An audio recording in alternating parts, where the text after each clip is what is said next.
டேய் என்னடா மச்சான் அந்த சைடு போறியா? பெசன் நகர் ப்ராப்பர்ட்டிக்கு போறேன். அடுத்த வாரம் ஹேண்டிங் ஓவர்ல. ஆமா. கிளையண்ட் இன்னைக்கு வந்து ஃபைனல் இன்ஸ்ட்ரக்ஷன்ஸ் கொடுக்குறேன்னு இருக்கான். ஒரு பெரிய தலைவலி இருக்கு. நான் போயிட்டு வந்துடுறேன். சரி இந்தா அந்த அக்ரிமெண்ட் காப்பி. என்ன அக்ரிமெண்ட்? அதான்டா அந்த மாலத்திக்கு நம்ம புதுசா வீடு பார்த்தோம் இல்லையா, அந்த வீட்டோட ரெண்டல் காப்பி. இது எதுக்கு என் பேர்ல போட்டிருக்கீங்க? அவங்க பேர்லயே போட வேண்டியதுதானே? இல்ல மச்சான், அவங்களுக்கு எதுவும் ஸ்டாண்டர்ட் ஜாப் இல்லையா. அது மட்டும் இல்ல, நீ தான் அட்வான்ஸ் கொடுத்துருக்க. அதனால அந்த ஹவுஸ் ஓனர் உன் பேர்ல தான் அக்ரிமெண்ட் போடுவேன்னு சொன்னாரு. நான் எதுவும் சொல்லலப்பா, வாங்கிட்டு வந்துட்டேன். அப்புறம் இந்த 40,000 ரூபாய் அட்வான்ஸ் போக பேலன்ஸ் 10,000. இது அக்கௌண்ட்ல போட வேண்டியதுதானே? இல்லடா, அது வேற அக்கௌண்ட், இது வேற. இந்தா புடி. ஷோ, நீ மாறவே மாட்ட. சரி, இது நீ பாத்துக்க. நான் கிளம்புறேன். மாலத்தி வீடெல்லாம் பிடிச்சிருக்குல்ல? அவங்களுக்கு எல்லாமே ஓகே தான்டா. இதுவே ரொம்ப ஜாஸ்தின்னு சொன்னாங்க. ஆனா அவங்க மாமியார் தான்டா சும்மா ஏதோ நொன்னு பேசிக்கிட்டே இருந்தாங்க. ஒன்னும் சரியா படல. பாவண்ட அந்த பொண்ணு மாலத்தி. சுந்தரம் அவங்க அம்மா அம்மா சேர்ந்து என்னென்ன பாடுபடுத்தினாங்க. இன்னைக்கு அவங்களுக்கு ஒரு கஷ்டம்னு உடனே எல்லாத்தையும் மறந்துட்டு அத்தனையும் தூக்கி போட்டுட்டு தன் குடும்பம் மாதிரி எடுத்துக்கிட்டு அதுக்கு ஒரு மனசு வேணும்டா. அதான மச்சான் நம்ம தமிழ்நாடு பொண்ணுங்களோட கல்ச்சர். தன்னுடைய ஹஸ்பண்ட் என்னதான் கொடுமைப்படுத்தினாலும் அவனுக்கு ஒரு கஷ்டம்னு வரும்போது எல்லாத்தையும் மறந்து இவங்க போய் ஹெல்ப் பண்ண ஆரம்பிச்சிருவாங்க. ஆனா இந்த ஆம்பளைங்க தான் எதை பத்தியுமே புரிஞ்சுக்கிறது இல்ல. ஏன் எதுக்கு எல்லா ஆம்பளைங்களையும் தேவையில்லாம இருக்கிற? நீ தாண்டான்னு மூஞ்சி பார்த்து சொல்ல வேண்டியதானே? டேய், நீ என்ன லூசு மாதிரி பேசிட்டு இருக்க? நான் ஒன்னும் அந்த அர்த்தத்துல சொல்லலடா. ஏதோ சூழ்நிலை, தேவையில்லாததெல்லாம் நடந்துருச்சு. பரவாயில்லடா. சூழ்நிலை மை ஃபுட். இப்படியே சூழ்நிலைன்னு சொல்லி எத்தனை நாளைக்கு நான் என்னையும் ஏமாத்திக்கிட்டு மற்றவங்களையும் ஏமாத்திட்டு இருப்பேன்னு தெரியல. நல்ல வார்த்தைடா தமிழ்ல, சூழ்நிலை.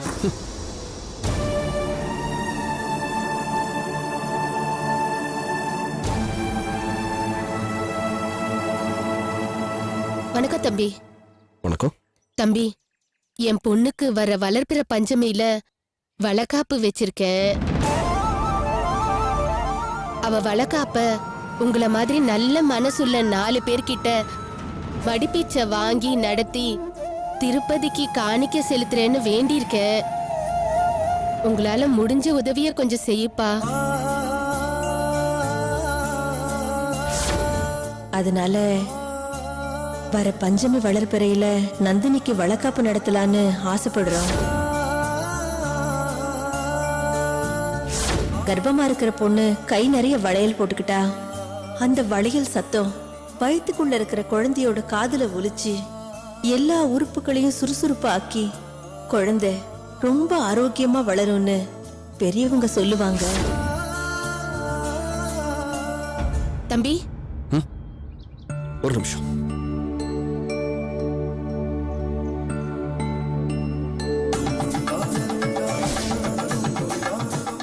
ரொம்ப நன்றி தம்பி.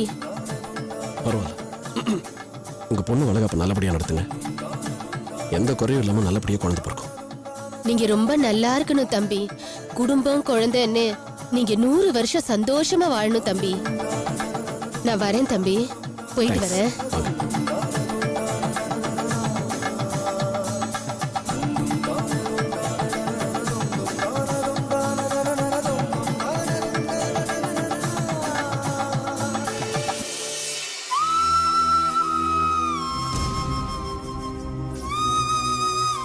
என்னடா மச்சான், யாரோ ஒரு பொண்ணோட வளகாப்புக்கு ஹெல்ப் பண்ற நீ ஏன்டா நந்தினிக்கு வளகாப்பு பண்ணி பார்க்கணும்னு யோசிக்கவே மாட்டேங்கிற? முதல் குழந்தைய சுமக்கிற பொண்ணுக்கு வளகாப்புங்கிறது எவ்வளவு சந்தோஷமான சடங்கு தெரியுமா? அந்த சந்தோஷத்தை கூட ஏன்டா நந்தினிக்கு கொடுக்க மாட்டேங்கிற? இதுல கூட இன்னும் உங்க அம்மாவை தான் யோசிக்கிறல்ல? பதில் சொல்லு விஸ்வா. இந்த கேள்விக்கு எனக்கு பதில் இல்ல. இல்ல, பதில் சொல்ற தகுதி கூட இல்ல. Some things are better not said.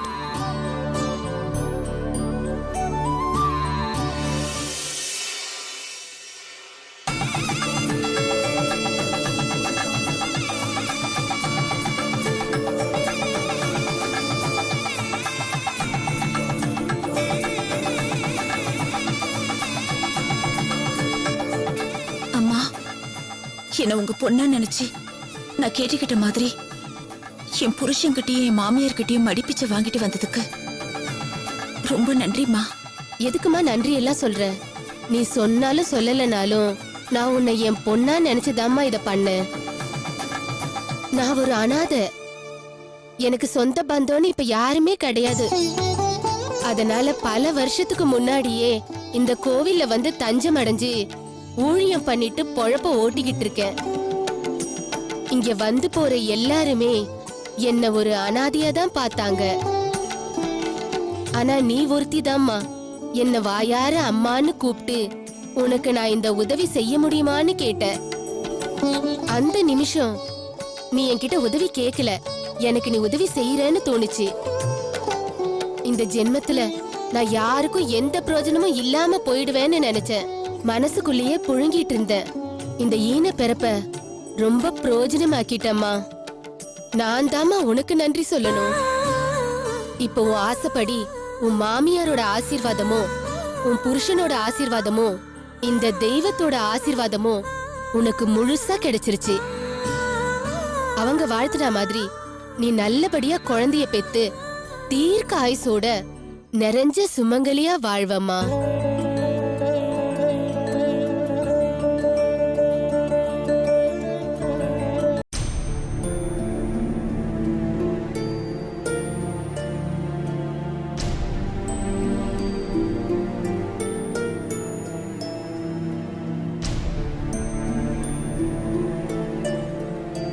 Coffee. Valli, ஒரு நிமிஷம் இங்க வா.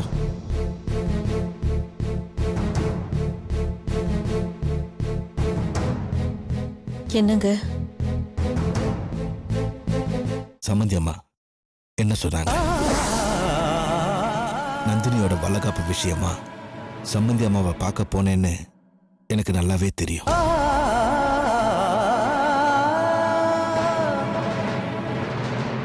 எப்படியோ அவங்க உன்னை அவமானப்படுத்தி தான் அனுப்பியிருப்பாங்க. அதை பத்தி கேட்டு மேலும் மேலும் உன்னை கஷ்டப்படுத்த வேண்டாம்னு தான் இவ்வளோ நேரம் அதை பத்தி நான் உங்ககிட்ட கேட்கல. ஆனா நான் கேட்காம இருந்தும் அதை நினைச்சு நீ கவலைப்பட்டுக்கிட்டு தான் இருக்க. சொல்லு, என்ன சொன்னாங்க? முடியலங்க, என்னால தாங்க முடியல. உன் பொண்ணுக்கு வழக்காப்பு நடத்துறதுக்கு என்கிட்ட எதுக்கு கேக்குற? அவளுக்கு எனக்கு என்ன சம்பந்தம்? உனக்கெல்லாம் சூடு சுரண்டியே இருக்காதான்னு என்ன அவமானப்படுத்தினாங்க.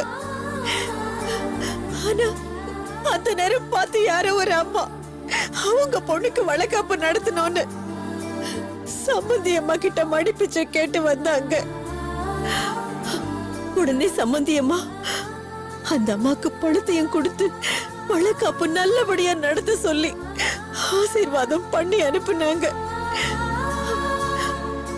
அந்த அம்மாவுக்கு செஞ்சதை நினைச்சு நான் கவலையே படலைங்க.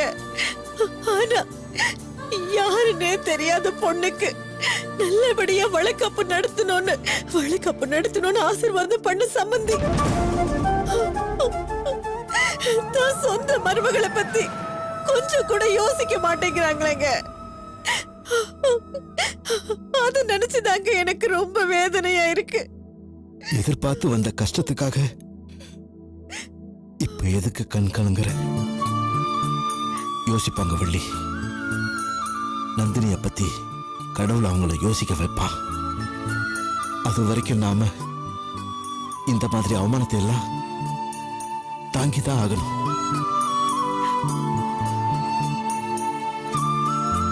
போ, போய் வேலையை பாரு.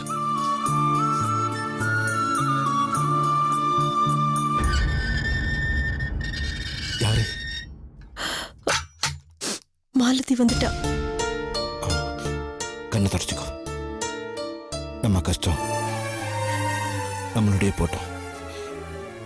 மாலதிக்கு தெரிய வேணாம்.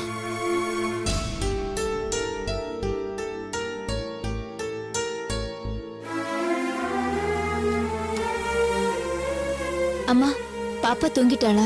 என்ன தேடினாளாமா? உன்னை தேடி அழுதாம்மா. நான் தான் சமாதானப்படுத்தி தூங்க வச்சேன். ஐயோ, சரி அப்பா எங்க? உள்ள இருக்காரு. ஆ சரி. என்னம்மா மாலதி? அப்பா, நான் உங்ககிட்ட ஒரு முக்கியமான விஷயம் பேசணும். சொல்லுமா. அப்பா, உங்ககிட்ட ஒரு விஷயத்த மறைச்சிட்டேன்ப்பா.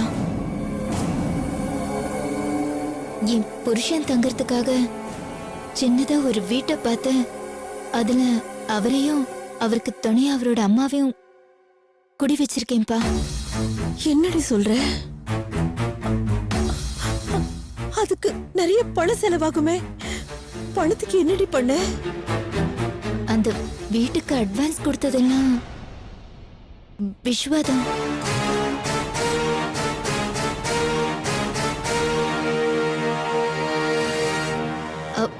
அவர்கிட்ட கேட்டிருக்க கூடாதுதான். ஆனா எனக்கு வேற வழி தெரியல. விஸ்வா இந்த விஷயத்துக்கு மட்டும் எனக்கு ஹெல்ப் பண்ணலப்பா. என் புருஷன் வைத்திய செலவுக்காக நிறைய பணம் தேவைப்படுது. எனக்காக ஒரு வேலை வாங்கி தர முடியுமான்னு அவர்கிட்ட கேட்டிருந்தேன். அவரும் அவர் ஃப்ரெண்டு கிட்ட இதை பத்தி சொல்லியிருக்காரு. அவர் ஃப்ரெண்டும் அவங்க வைஃப் ஏதோ வேலைக்கு போறாங்க போல இருக்கு. அவங்க குழந்தைய பாத்துக்க ஆள் தேவைப்படுது. இப்போதைக்கு அவங்க அப்பா அம்மா தான் குழந்தைய பாத்துக்கிறாங்களாம். இன்னும் கொஞ்ச நாள்ல அவங்க அப்பா அம்மாவும் ஊருக்கு போயிடுவாங்க. அப்புறம் குழந்தைய பாத்துக்க ஆள் வேணுமாப்பா. அதனால அந்த வேலையை எனக்காக விஸ்வா சொல்லியிருக்காரு. நான் அவரையும் பார்த்து பேசிட்டு வந்துட்டேன்ப்பா. அவரும் அவங்க அப்பா அம்மா ஊருக்கு போனதுக்கு அப்புறம் என்ன வேலைக்கு வர சொல்லியிருக்காரு.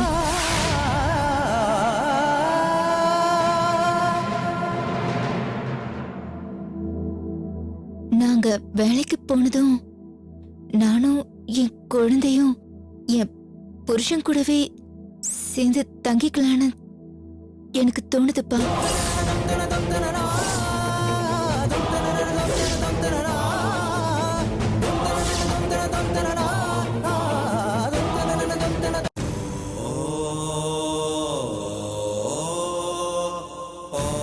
என்னது? இப்ப என்ன சொன்ன? என்ன வார்த்தை சொன்ன? அப்பா, போதும் போதும்மா. இதுக்கு மேல நீ ஒரு வார்த்தை கூட சொல்ல வேணாம்.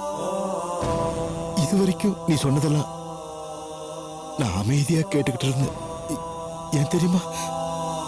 உன் புருஷ விஷயத்துல ஆரம்பத்திலேயே நான் சொல்ல வேண்டியதெல்லாம் தெளிவா சொல்லிட்டேன். அதுக்கு அப்புறம்தான் நீ இவ்வளவு தூரம் போயிருக்க.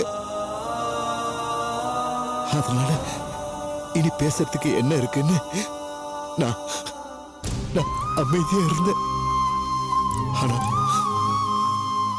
நீ கடைசியில எங்களை பிரிஞ்சு போயிடுவேன்னு சொன்னியே.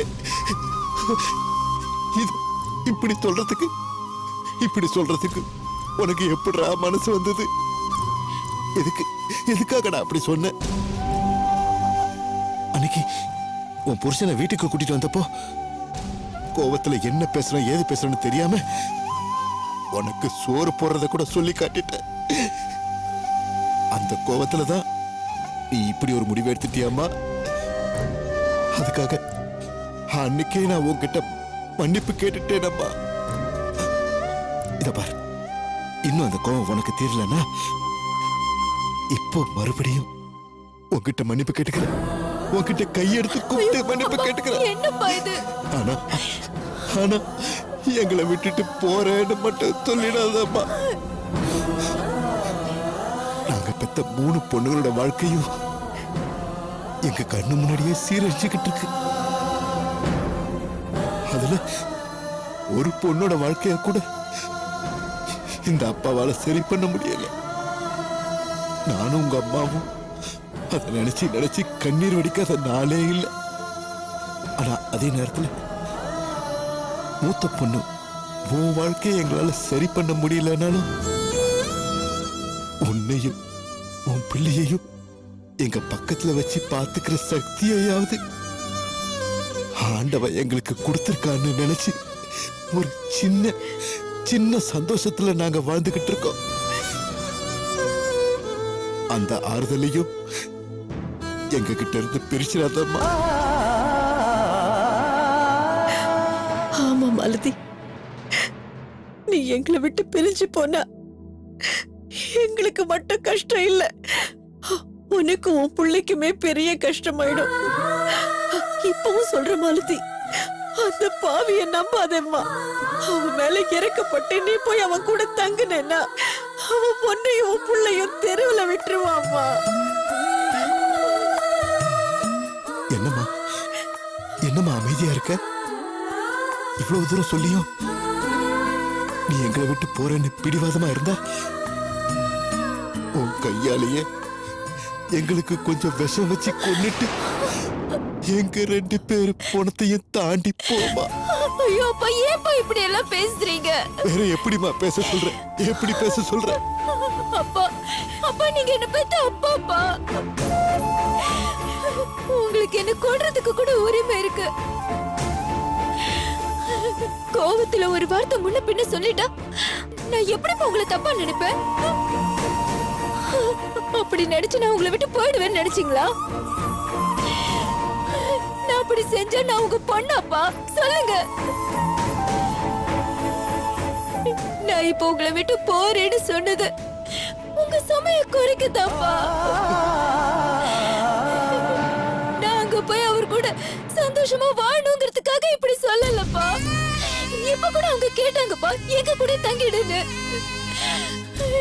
நான் எதுவுமே சொல்லாம அமைதியா வந்துட்டேன்ப்பா.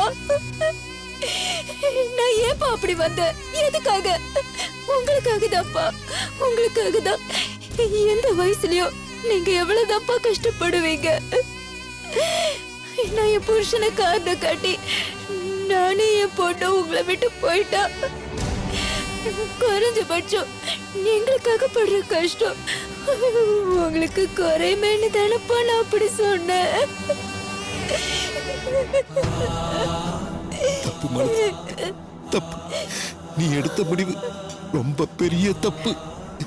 நீ நீ எங்க உசுருமா, உசுரு.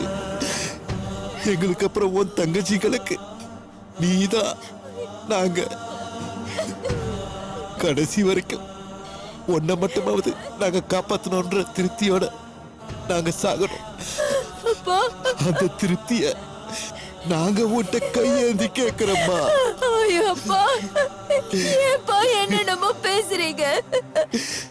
நான் உங்க நல்லதுக்காக தான்ப்பா இப்படி ஒரு முடிவு எடுத்தேன். இனிமே சத்தியமா இப்படி ஒரு முடிவு எடுக்க மாட்டேன்ப்பா. இனிமே உயிர் இருக்கிற வரைக்கும் இங்க தான்ப்பா இருப்பேன். என்ன மன்னிச்சிருங்கப்பா. நான் எடுத்த முடிவு தப்புதான். என்ன மன்னிச்சிருங்கப்பா. என்ன மன்னிச்சிருங்கப்பா. என் பொண்ணு என்னைக்குமே தப்பு பண்ண மாட்டாமா, தப்பு பண்ண மாட்டா.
உன் மேல எவ்வளவு நம்பிக்கை வச்சிருந்தேன். உனக்கு வெக்கமா இல்ல? மனசாட்சியில உனக்காக எவ்வளவு செஞ்சிருக்கேன். ஐயா, ஒரு கட்டடத்தை கட்டி எழுப்புறதுன்னா எவ்வளவு பெரிய விஷயம் உனக்கு தெரியாது? எத்தனை பேரோட கஷ்டம், ராப்பகலா சாப்பிடாம தூங்காம எத்தனை பேரோட உழைப்பு, எத்தனை பேர் வேலை பார்க்கறாங்க, எத்தனை குடும்பம் பொழைச்சிட்டு இருக்கு தெரியாது உனக்கு இதெல்லாம்? இது எதை பத்தியுமே யோசிக்காம தான் மட்டும் வாழ்ந்தா போதுன்னு அவ சிமெண்ட்ல கலப்படம், செங்கல்ல கலப்படம், ஜல்லியில கலப்படம், மணல்ல கலப்படம், கம்பியில கலப்படம், கலப்படம் கலப்படம் கலப்படம் கண்டுபிடிச்சா லஞ்சம் லஞ்சம் லஞ்சம். இன்னும் எத்தனை பில்டிங்கடா இடிச்சு தள்ள போறீங்க? எத்தனை உயிரடா காவு வாங்க போறீங்க? போன வரைக்கும் போதாது? அயோக்கிய ராஸ்கல். இத்து நூண்டு சம்பாதிச்சா போதுன்னு நல்ல பில்டிங் கட்டணும், மக்கள் மத்தியில நல்ல பேர் எடுக்கணும்னு படாத பாடுபட்டுக்கிட்டு இருக்கோம் நாங்களா. எங்களுக்கு உங்களால கெட்ட பேர் ஒண்ணு மாதிரி தருதலாலதான் நல்ல பில்டர்ஸ் கூட மக்கள் இன்னைக்கு நம்ப மாட்டேன்றாங்க. தெரியுமா உனக்கு? இல்ல சார், அது வந்து இன்னும் ஒரு நிமிஷம் இங்க இருந்தா உன்னை அடிச்சு கொன்னுடுவேன். போட முடியல. ஏய் என்னடா இவனை போடாங்கற? இவன் பண்ண தப்புக்கு இவனை போலீஸ்ல பிடிச்சு கொடுக்கணும். முரளி, முரளி, இவனை போலீஸ்ல பிடிச்சு கொடுத்தா கஷ்டப்பட போறது இவன் மட்டும் இல்ல, இவன் பொண்டாட்டி குழந்தைங்க எல்லாரும் தான். ஒரு பாவமும் பண்ணாம இவனை நம்பினதுக்காக அவங்களும் கஷ்டப்படணுமா? போய் தொலைட்டேங்க. ஏய், இனி உன்னை இந்த ஏரியா பக்கம் எங்கேயாவது பார்த்தேன் கொன்னுடுவேன். டேய் பணத்தை கொடுத்துட்டு போடா. போடா. வா. பாக்காத போ. இவனை நம்பினதுக்கு எவ்வளவு திருட்டு வேலை பண்றான் பாரு. ச்சே.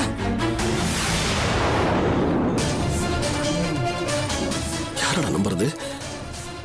யார நம்புறதுன்னு தெரியல. அவ்வளவு சொன்னியடா அன்னைக்கு, நான் தான் கேட்கல. ராஸ்கல். பரவாயில்ல விடுறா. நீ ஒன்றும் ஃபீல் பண்ணாத. அட்லீஸ்ட் இப்பயாவது தெரிஞ்சதே. ரொம்ப நம்பிக்கை வச்சிருந்தேன்டா. என்னென்னமோ பண்ண இவனுக்காக. பச்சை துரோகி.